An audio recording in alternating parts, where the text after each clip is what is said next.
Hammalarga assalomu alaykum. Sizlar bilan YouTube'da yangi kanal o'tishni boshlagan Delasey To'rayev 1434 kanali. Xo'p, bugungi birinchi videomiz albatta Delaseyda qanday qilib tez ko'tarilish, tez pro darajaga ko'tarilishi yo'llarini aytib o'taman. Xo'p, birinchi o'rinda sizlar stadionni imkon qadar full qilishinglar kerak. Agar stadionni kuchaytirmasanglar, sizlar darajalar ko'tarish juda qiyin.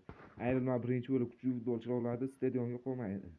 Xo'p, stadion qancha kuchli bo'lsa, shuncha ko'tarilishi oson bo'ladi. Mana bu yerda mana ko'rishinglar mumkin. 85 mingtadan o'tgandan keyin stadion eng kuchli divizionga chiqasizlar. Bu degani kuchli olmosni ko'p beradi, tangani ko'p beradi. Xullas, sizlar sariq kartali futbolchilar chiqishi oson bo'ladi. Xullas, sizlar tezroq ko'tarilasizlar. Birinchi o'rinda topgan pullaringizni stadionga sarflashga harakat qilinglar. Shunda sizlar tezroq ko'tarilasizlar.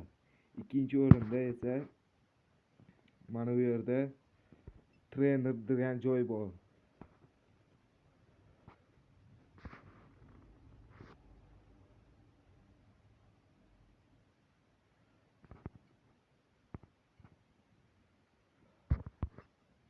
Ikkinchi o'rinda esa sizlar futbol mana bu yerdan hozir transferda menga sariq kartali futbolchilar chiqadi. Sizlarda boshida mana bunaqa bir xilda ko'k bo'lmasa faqat mana bunaqa oddiy kartali futbolchilar chiqadi.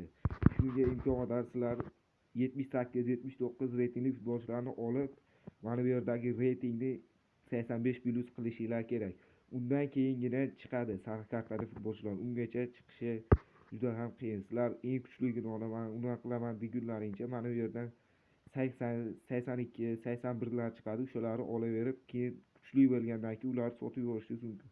Shunga ikkinchi o'rinda mana shu yerdan futbolchilarni qanaqa bo'lmasa olaveringlar. Xo'p, uchinchi o'rinda keyin sariq kartali tarkib tuzganingizdan keyin mana bu yerda trener degan joy bor. Keyin hamma kuchaytirish, full qilishga qaraydi. Shu full qilish jarayonida mana bu yerda trenerni imkon qadar darajasini ko'tarib olishinglar kerak. Bu birinchi o'rinda taktikalarni ochadi.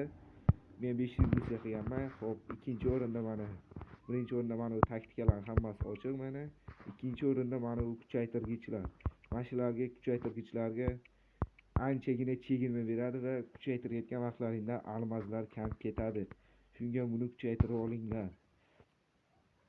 Xo'p, bugun videomiz shulardan iborat.